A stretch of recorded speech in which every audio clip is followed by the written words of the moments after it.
반갑습니다, 여러분. 게시탐정 장전도사입니다. 예, 오늘은 제가 좀 직장에서 늦게 퇴근해가지고요. 글 쓸 준비는 돼 있었는데 쓸 시간은 없고, 그렇다고 또 하루치 방송분을 안 만들 수는 없고, 그래서 오늘은 쪼까 날로 먹어 보겠습니다. 오늘 제목은 이제 두각을 드러낸 제바스티안 크로치입니다. 나 이 새끼는 진짜 눈만 봐도 진짜 짜릿짜릿해요. 제바스티안 크로치, 오스트리아 총리죠. 이 새끼 이거 눈 좀 봐요, 눈 좀 이거. 얘는 눈빛만 봐도 이 새끼가 딱 저 그리스도구나 라고 감이 오는 놈입니다. 여기 보시면 이제 이게 이제 그 크루츠 여친인데, 이 옆편에도 눈이 무서워. 이 두 사람은 이제 크루츠의 국민당 이제 사무총장하고 뭐 공보 담당자, 그리고 이 사람은 이스라엘 총리 베냐민 네타냐후입니다. 이 네 사람이 모두 크루츠의 여친과 절친이에요.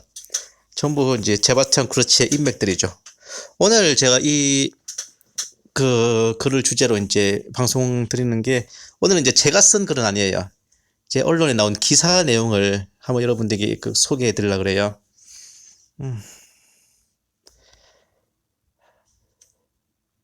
리더십 클래스라고 하는 작품인데, 부패에 단호하고 연정에는 유연한 34세 유럽 보수의 아이돌, 누구? 제바스티안 크루츠, 세계 최연소 총리. 고등학교 때 국민당, 그냥 큰 글씨로 보여드릴게요. 고교 때 국민당 입당 정치 입문, 27세의 외교장관, 젊은 메테르니히, 정치적 이해에 따라 협력하고 실용주의 노선, 반대 진영에서는 임기응변일 뿐이라는 비판도 있고. 근데 비판이 겨우 저거라는 건 대단한 거예요. 자유당 스캔들로 궁지에 몰렸다가 연정을 파기하고 단호하게 대처했답니다. 그러니까 다른 당과 연합을 해서 의석을 맞춰야 이제 집권할 수 있는 이런 내각제 체제인데, 자기의 연정 파트너였던 그 연립 내각의 파트너였던 그 자유당에서 부패 행위를 저지르자 이제 자기가 실각할 수도 있는 상황에서 그 연정을 파기해버린 겁니다. 너희 같은 놈들하고 같이 안 해. 그렇게 결국 내각이 깨지고 실각했습니다. 총리직 잘렸어요. 그러다가 다시 총선에서 압승을 거둬서 이번에 이제 새롭게 오스트리아 총리로 다시 부임을 했습니다. 이번 우한 폐렴 코로나 바이러스 사태에서도 유럽에서 가장 선방을 한 게 이 제바스티안 크루츠의 오스트리아라고 하죠. 1814년에 나폴레옹 전쟁의 뒷정리를 위해 오스트리아 빈에 모인 각국 대표들을 리드했던 인물은 오스트리아 재상 클레멘스 폰 메테르니였다. 냉철한 정세 판단을 토대로 탁월한 언변을 동원해 수많은 열강의 이해관계를 조정했던 그의 리더십은 빈 체제라는 새로운 질서를 만들어냈다. 이 같은 리더십을 보여준 메테르니는 후에 헨리 키신저 전 미 국무장관이 나의 롤모델이라고 밝히기도 했다. 키신저 이 새끼도 존나 오래 살아. 그리고 200년 뒤 2014년 독일과 이탈리아 언론 등은 처음 외교 무대에 등장한 28세의 오스트리아 외교장관을 젊은 메테르니라고 평했다. 이게 우리나라 나이랑 이제 외국 나이랑 달라가지고 27세, 8세 왔다 갔다 합니다. 이 젊은 외교장관 제바스티안 크루츠는 3년 뒤인 2017년 총리에 올라 세계 최연소 정부 수반이 된다.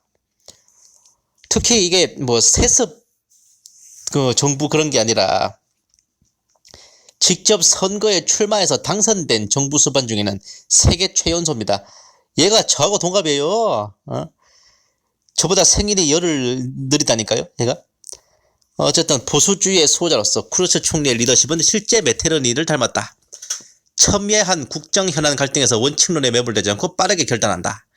이념보다 실용을 중시하는 유연성의 리더십은 반대 진영에서는 정치적 이해에 따라 손을 잡기도 갑자기 돌아서기도 하는 임기응변의 정치 행태로 지적되기도 하는데, 이게 바로 정치인의 능력이에요. 최근 신종 코로나 바이러스 감염증 우한 폐렴과의 새로운 싸움에서도 눈에 띈다. 자, 젊은 보수정당 이미지 구축. 크루츠 총리는 1986년 오스트리아 수도 빈 외곽의 마이들링에서 엔지니어 아버지와 교사 어머니, 이거 전형적인 평범한 평민 집안입니다. 고교 시절 2003년 크루츠 총리는 당시 마르쿠스 피글 빈 제1구청장의 후원으로 국민당의 청년 조직인 청년당에 입당하며 정치에 입문했다. 고교를 졸업한 18세 때 당시 오스트리아 법에 따라 징집되어 6개월간의 군복무를 마쳤다. 이후 빈 대학에서 법학을 공부했다. 5년 후인 2008년에 99%라는 압도적인 지지로 청년당 의장에 선출되자 그는 정치에 집중하겠다며 대학을 자퇴했다. 3년 뒤 100% 지지율로 재선되어 국민당 차세대 기수자를 굳혔다. 이게 오스트리아 국민당이 원래 오스트리아 기독당입니다. 27세 때인 2013년에 외교장관으로 발탁됐다. 장관임에도 외교 업무를 보러 해외에 나갈 땐 비행기 이코노미 클래스를 이용하면서 특권을 없애고 깔끔한 헤어스타일에 노타이 차림의 역동적인 이미지를 보여줬다. 암벽 등반과 산악 자전거 타기라는 취미를 가진 쿠르츠 총리의 활동 모습은 노인들의 정당이라던 국민당의 이미지를 바꿔놓았다. 쿠르츠 총리의 기본 정책 방향은 찬성에서 반대로 돌아선 이민자 수용 문제를 빼면 정계 입문 초기부터 대체로 일관되게 유지했다. 경제정책에서 그는 정부의 재정 지출을 최소화하는 작은 정부를 지향한다. 상속세, 부유세, 재산세 부과에도 반대 입장을 고수하고 있고, 실제 쿠르츠 총리는 집권 뒤 정부 지출과 부채를 줄이고 각종 세금도 인하하면서 지지를 얻었다. 노동시장 유연성 확보를 위해 노동자 개인에 대한 법적 권한을 높여주지만 노동시간은 하루 최대 12시간까지 늘릴 수 있도록 법 제도를 정비했다. 언론 부분에서는 이제 쿠르츠 총리는 정부 강요 누구도 언론과 개별 접촉을 하지 못하도록 지시했다. 오스트리아 언론은 그가 언론을 통제하고 제어하려는 성향이 강하다고 비판하고 있고, 동성애자들의 권리 보장에 있어서는 긍정적이다. 와우, 신세계 질서에 아주 적합한 인재다, 그죠? 부패는 단호, 자기 소신은 뚜렷. 집권 과정에서 쿠르츠 총리는 수많은 당과 손잡았다. 이전까지 사회민주당과의 대연정을 추진하던 오스트리아 국민당은 2017년 아직 만 30세가 채 되지 않은 쿠르츠 총리가 당대표에 오르며 연정 파기와 조기 총선을 선택한다. 해외 이민자 수용 반대 및 경제 활성화 방안에서 중도 좌파였던 사회당과의 의견차가 뚜렷했기 때문이다. 쿠르츠 총리는 이후 당시 대표 취임 후 지지율 3위였던 국민당을 5개월 만에 치러진 선거에서 제1당으로 끌어올리며 지도력을 다시 한번 인정받았다. 그리고 연정 구성 과정에선 극우 성향의 자유당과 손을 잡아 충격을 주었다. 공공연히 나치 찬양을 하던 자유당과의 연정은 유럽 전계에서 금기시되는 일이었지만 쿠르츠 총리는 자유당이 유럽연합 탈퇴 주장을 철회한다는 전제로 연정을 선언했다. 최소한의 안전장치는 두었다. 오스트리아가 2차 대전 당시 유대인 학살의 가담에서는 인정하고 이스라엘과의 관계를 개선하는 식으로 자신에게 네오나치의 멍해가 더 씌워진 상황까지는 막았다. 외교부와 국방부를 연정 파트너인 자유당에 양보하면서도 대외 정책은 총리실 산하의 EU 전담부서를 통해 본인이 직접 주도해 자유당의 방종을 막았다. 그러던 차에 쿠르츠 총리는 지난해 5월 소위 이비자 스캔들로 위기를 받았다. 당시 연정 파트너였던 자유당 당수 하인츠 크리스티안 슈트라헤 부총리가 러시아 대부호 일행으로 가장한 독일 슈피겔 취재진에게 정부 사업권을 줄 테니 돈을 달라고 요구한 동영상이 공개됐다. 쿠르츠 총리는 동영상이 공개된 지 이틀 만에 자유당과의 연정 파기를 선언하며 부패 문제에 단호히 대처했다. 이에 자유당은 야권이던 3인당과 합세해 쿠르츠 총리의 불신임안을 통과시켰다. 쿠르츠 총리는 2차 대전 이후 오스트리아에서 처음으로 불신임으로 쫓겨난 한마디로 이제 탄핵당한 대통령처럼 이제 그렇게 된 거예요. 최단병 총리란 불명예도 함께 뒀다. 수개월 뒤인 지난해 9월 29일 열린 조기 총선에서 다시 기회를 얻었다. 쿠르츠 총리는 깨끗하고 젊은 리더십을 원하는 여론에 힘입어 제1당 자리를 지켜냈고 다시 총리실로 복귀했다. 국민당은 득표율 37.2%로 2017년 총선 때보다 5% 더 높은 득표율을 기록했다. 쿠르츠 총리는 새로운 연정 파트너로 자유당과 정반대 성향에 있던 녹색당을 택했다. 실각한 동안 1985년생 산나 마린 핀란드 총리에게 넘어갔던 세계 최연소 정부 수반 타이틀도 되찾았다. 와, 행정 조치는 선제적으로 새로 집권한 뒤 이건 좀 중요한 문제입니다. 쿠르츠 총리가 당면한 제1과제는 코로나19의 확산을 막는 일이었다. 이탈리아 북부 지역에서 환자가 급증하자 오스트리아는 이탈리아와의 국경을 오가는 철로를 폐쇄하는 조치를 유럽 국가 중 가장 먼저 시행했다. 이어 3월 11일에 이탈리아에서 오는 여행객이 입국을 제한하고 이탈리아와 오스트리아는 EU 소속으로 회원국 간 자유로운 왕래를 보장하는 쉥겐 조약의 적용을 받고 있지만 논란을 부를 법한 조치를 유럽 내에선 선제적으로 실시한 것이다. 오스트리아로 가려는 이탈리아 시민들은 건강증명서를 지참하지 않으면 입국을 하지 못하게 됐다. 13일 현재 오스트리아의 코로나19 누적 확진자 수는 1만 4천여 명으로 인접국 스위스의 절반 수준이다. 누적 확진자 대비 누적 사망자 비율은 치명률이 2.5%로 독일 2.4%, 한국 2% 등과 함께 세계 최저 수준을 이어가고 있다. 선제적 조치는 국가 전체에 취했던 이동 금지 명령의 해제에 있어서도 가장 빠른 편이다. 유럽에서 터부시됐던 마스크 착용에 대해서도 지난 3월 31일 식료품점, 약국 등 방문 시 착용을 의무화하여 유럽 내에서도 마스크 착용을 빨리 도입한 편이다. 지난 4월 3일에 현장 방문이 아닌 의회 출석 때도 마스크를 쓴 채 활동하는 모습을 공개하면서 주민들의 마스크 착용을 독려했다. 쿠르츠 총리는 지난 6일 오는 14일부터 소규모 상점의 영업 재개를 시작으로 단계적인 봉쇄 완화 정책을 펴겠다고 발표했다. 이는 유럽 국가들이 코로나19 확산과 싸우고 있는 가운데 처음 나온 완화 조치로 다른 국가들에 비해 한 발 빨리 출구 전략을 만들고 있다는 평가다. 이게 빨리 조치해서 빨리 처리하고 빨리 푼다 이겁니다.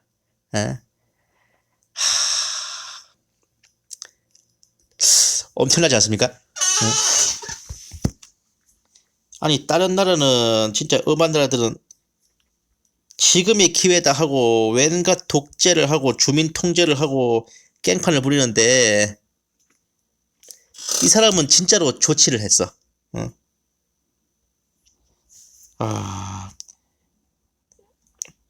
정말 엄청난 능력치가 아닐 수 없지 않습니까? 거기다가 고등학교 때 정계에 입문해서 17년 동안 활동한 데 비해서는 인맥이 깊고 광범위한 편은 아니지만 자 거짓 선지자라고 하는 파트너가 등장하게 되면 어떻게 될지 여기서 이제 양력을 잠깐 보시겠습니다.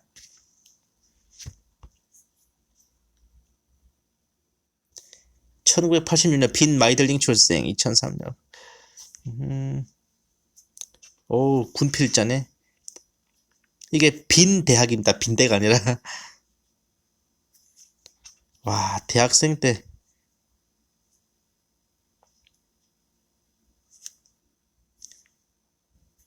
밑에는 이제 요 앞에 나온 사진들 소개하는 건데 여자친구입니다.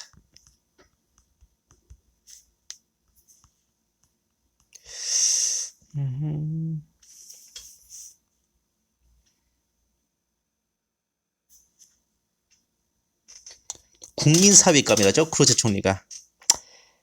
이제 미디어 정책국장. 왠지 이 쿠르츠 총리의 현재 측근들 중에 적그리스도 거짓 선지자가 있을 가능성도 있어요. 거짓 선지자는 선지자라는 이름 때문에 우리가 좀 헷갈리지만 종교 인사가 아니라 거짓 선지자도 엄청난 정치 지도자입니다.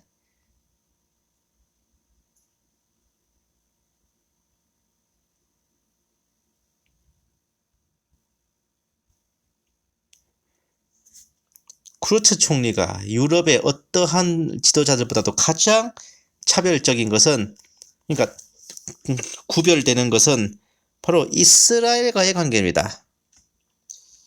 베냐민 네타냐후 총리, 이 사람이 바로 세바스찬 쿠르츠와 어마어마한 절친이죠. 지난 3월 치러진 이스라엘 총선에서 네타냐후 총리가 이끄는 당의 승리를 축하한 유일한 유럽 지도자랍니다.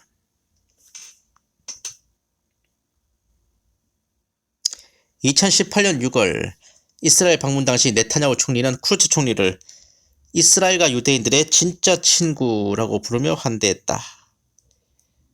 이보세요. 이스라엘하고 친하다고 쿠시너를 적그리스라고 생각하시는 분들, 이 세바스찬 쿠르츠를 봐요. 이 사람이라고 성전 짓는 거 못 돕고 중동평화협정 못 돕겠어요? 쿠르츠 총리는 외교장관이던 지난 2013년 12월 이스라엘 첫 방문을 계기로 수차례 오가며 네타냐후 총리와 인연을 맺었다. 그 뒤 강한 연결고리를 구축한 것으로 알려졌다.